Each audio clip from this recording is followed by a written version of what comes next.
Khutbah kita pada kali ini sedang jemaah yang berbahagia akan kita coba lihat siapakah orang yang hidupnya aman, siapakah orang yang hidupnya tentram dalam dunia ini dalam perspektif Al-Quran. Sedang jemaah berbahagia, dengan demikian kita katakan, kita tanyakan siapakah orang yang hidupnya tidak galau, siapakah orang yang hidupnya tidak risau, tidak kacau, tidak resah, tidak gelisah, tidak takut, tidak khawatir. Bahasa Al-Quran menyebutnya dengan la takhaf. Sebahagian ayat banyak kita temukan disambung dengan tahzan, sedih. Siapa yang tidak takut dan tidak sedih? Nah, maka pesan Al-Quran, jangan takut dan jangan sedih, Allah bersama kita. Begitu. Sidang jemaah Jumat yang dirahmati Allah Subhanahu wa taala.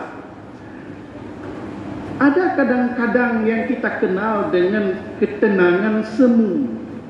Bukankah orang pergi ke pantai?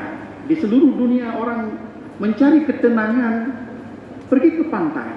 Padahal pantai di sini dengan pantai di mana-mana sama pantai. Orang mencari ketenangan ke gunung. Bukankah gunung yang di sana dengan gunung yang di sini atau di mana-mana sama saja? Orang tinggal di tempat mewah, menikmati berbagai macam kekayaan, kemewahan, sama saja. Hidup dengan penuh glamor, ternyata itu adalah ketenangan semu. Sedang jemaah berbahagia, lalu siapakah yang disebut orang-orang yang aman hidupnya di dalam Al-Quran, yang disebut oleh Al-Quran yang tidak galau? Sedang jemaah dirahmati Allah Subhanahu wa taala, kita lihat misalnya Allah Subhanahu wa taala menyampaikan di dalam surat Al-An'am ayat 82, Bismillahirrahmanirrahim, alladzina amanu wa lam yalbisu imanahum bidzulmin ulaika lahumul amnu wa hum muhtadun. Orang-orang yang beriman wa lam yalbisu imanahum bidzulmin, dan tidak mencampur adukkan imannya dengan zulmin. Apa makna zulmin dalam ayat ini? Ibnu Mas'ud memberikan tafsir makna bidzulmin dalam ayat ini adalah telah dijelaskan dalam surat Luqman. La tusyrik billah innasyirka la dzulmun adzim. Jadi zulmin di sini adalah orang-orang yang tidak mencampuri imannya dengan kesyirikan. Itulah orang yang aman di dalam hidupnya, dan itulah orang yang mendapat petunjuk. Sedang jemaah yang dirahmati Allah Subhanahu wa taala, ketika nelayan melaut, dia yakin kepada Allah dia akan mendapatkan tangkapan ikan. Tapi dia juga yakin kalau dia mempersembahkan kepala kerbau, hasilnya akan bertambah. Ini namanya yalbisu imanahum bidzulmin. Seorang yang bekerja misalnya, ya katakan dia bekerja berdagang, dia meyakini Allah yang memberi rezeki pada perdagangannya, tapi dia juga meyakini kekuatan lain ada di situ.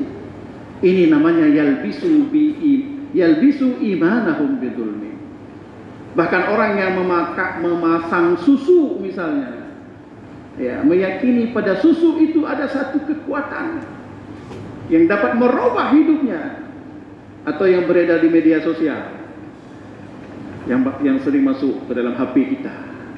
Kita mengulang HP tanya, rezeki akan lancar selama barang ini ada di rumah. Nah, disebutkan barangnya apa. Ini yalbisu imanahum bidzulmi.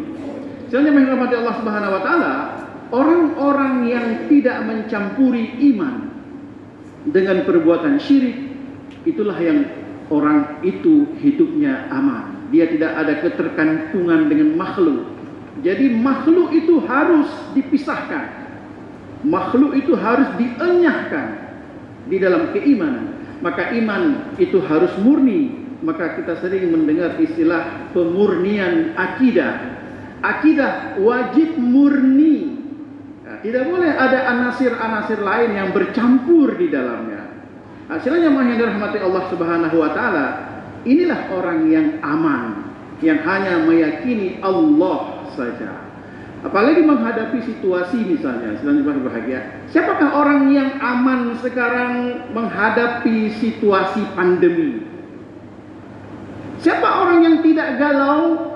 Siapa orang yang tidak takut dan tidak khawatir menghadapi pandemi COVID atau musibah-musibah lain? Hanya orang yang beriman saja. Maka ramai orang-orang non-muslim kemarin pasca tsunami masuk Islam. Ketika ditanya kepada orang Aceh yang korban tsunami, saya lihat Anda tenang sekali. Padahal keluarga Anda, istri meninggal, 7 anak, ketujuh-tujuhnya meninggal. Kenapa Anda bisa bersikap seperti itu? Dia mengatakan, ini sudah ketentuan Allah bagi kami. Atau kejadian pembunuhan di New Zealand, di masjid itu yang ditembak oleh teroris. Seorang muslimah ditanya, saya melihat Anda sangat tenang, padahal suami dan putra Anda terbunuh di masjid. Kenapa Anda bisa bersikap seperti itu? Muslimah ini menjawab, ini ketentuan Allah bagi kami. Sebagai orang yang beriman, kami pasrah menerima itu. Sedangkan berbahagia setelah mereka pelajari, mengevaluasi sikap-sikap muslim korban dari pembunuhan teroris di masjid New Zealand itu, sebahagian mereka masuk Islam. Ketenangan hanya dimiliki oleh orang-orang yang beriman. Dan iman yang dimaksud adalah iman yang tidak bercampur dengan kesyirikan. Saya orang bahagia bahkan tidak bercampur dengan sikap ria yang oleh para ulama menyebutnya dengan syirik khafi. Ya, syirik khafi, syirik ringan. Bahkan tidak boleh bercampur dengan ria. Sedangkan yang bahagia, walaupun di dalam katakan kita dalam beramal misalnya masih saja bercampur dengan itu, karena sifat ria itu juga merupakan bisikan syaitan yang selalu mengganggu kita di dalam beribadah kepada Allah Subhanahu wa taala. Maka setiap saat kita beristighfar, maka setiap saat pasca salat kita beristighfar, karena dalam salat pun ada kekurangannya. Jamaah yang dirahmati Allah Subhanahu wa taala, itu pertama. Yang kedua yang ingin khatib sampaikan, siapakah orang yang mendapat keberuntungan yang besar di dalam hidup ini? Ya, Al-Quran menyebutnya dengan fawzan azimah. Fawzan azimah itu keberuntungan yang besar. Atau ada ayat lain disebut dengan fawzul azim. Zalikal fawzul azim. Siapakah orang yang mendapatkan keberuntungan yang besar? Ada bahasa saya ada yang sukses dalam dunia. So yang paling sukses dalam udipnya, ternyata orang yang sukses dalam hidup ini kan bukan orang yang tinggi sekolahnya, bukan yang kaya, bukan yang memiliki jabatan. Ternyata orang sukses itu adalah dalam perspektif Al-Quran, orang yang dihapus kesalahannya, itu orang sukses. Jadi waktu mengabai homo dihapus kesalahan atau diampuni dosa, ya.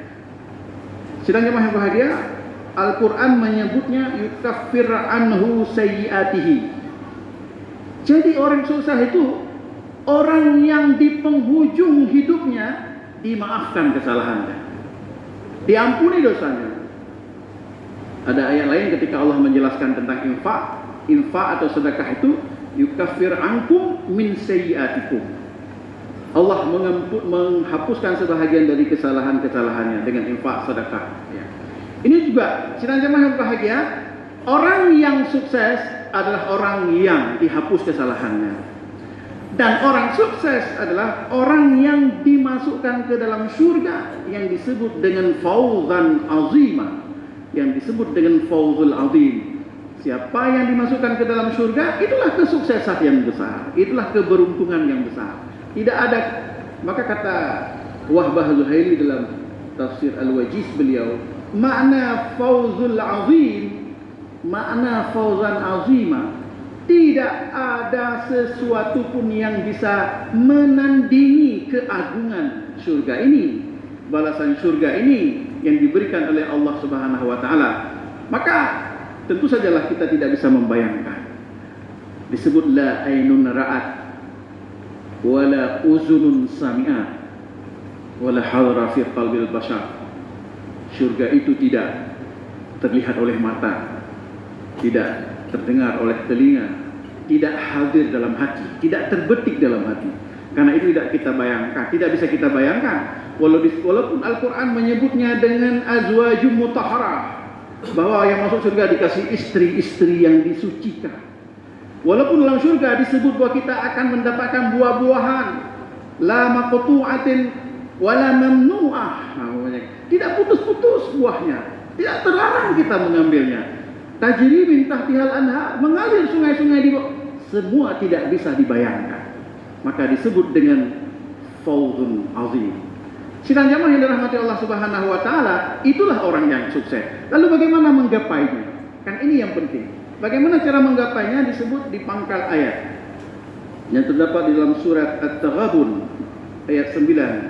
Ya, Allah Subhanahu wa taala menyebutnya di pertengahan, saya ambil, wa may yu'min billahi wal ya'mal shalihan.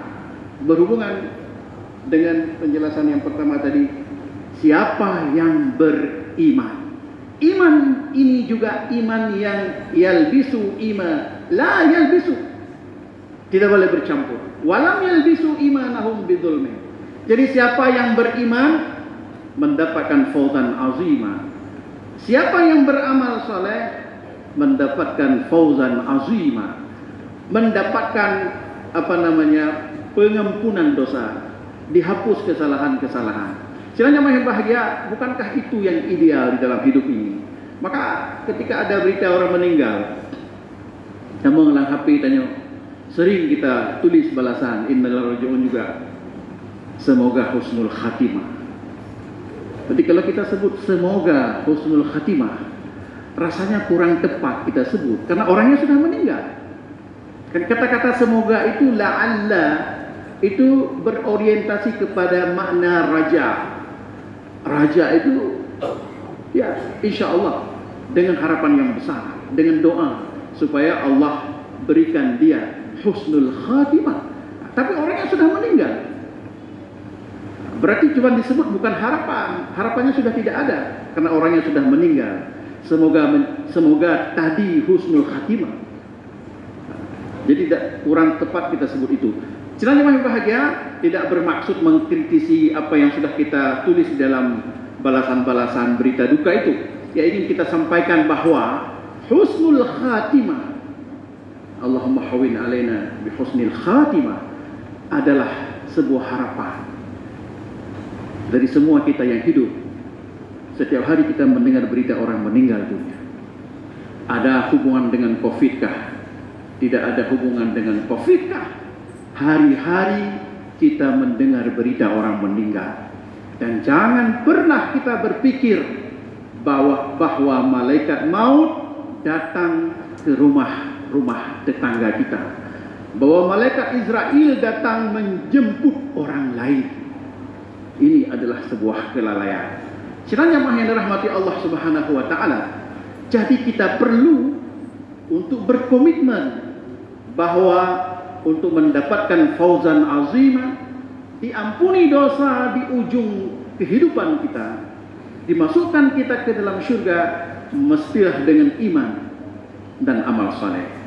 Dan yang ketiga, saya bahagia sebagai bahagian terakhir dari khutbah ini, khatib ingin menyampaikan bahwa kita beriman lalu kita istiqamah di dalamnya. Aman tsumma istaqim. Ya, Rasulullah SAW ditanya oleh Muhammad bin Sufyan, ya Rasulullah, tolong kasih tahu kepada saya tentang Islam yang saya tidak akan menanyakan lagi kepada orang lain setelah engkau jelaskan. Kata Nabi, ya, amantu billah tsumma istaqim. Berimanlah kamu kepada Allah, kemudian istiqamahlah di situ. Innal ladzina qalu rabbunallahu tsumma istaqamu, ya, fala khaufun 'alaihim wa lahum yahzanun.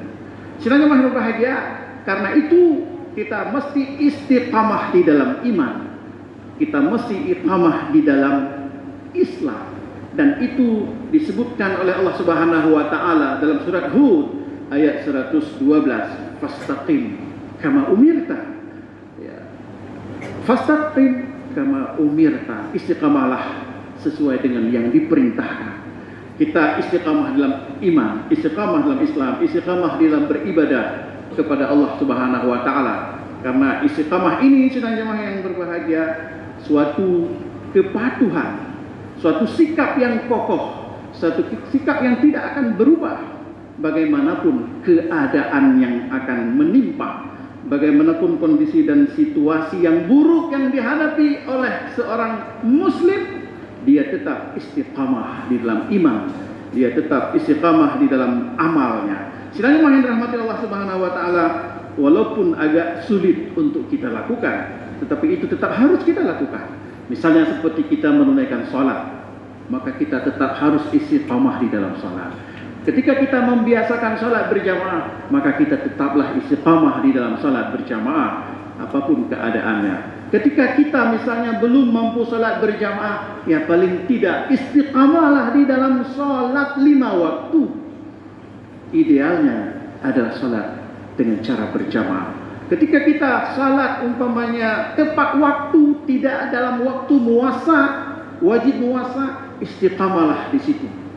Karena itu sangat penting. Sedang jemaah bahagia, semoga khutbah ini bermanfaat bagi kita sekalian. Alhamdulillahirabbil alamin.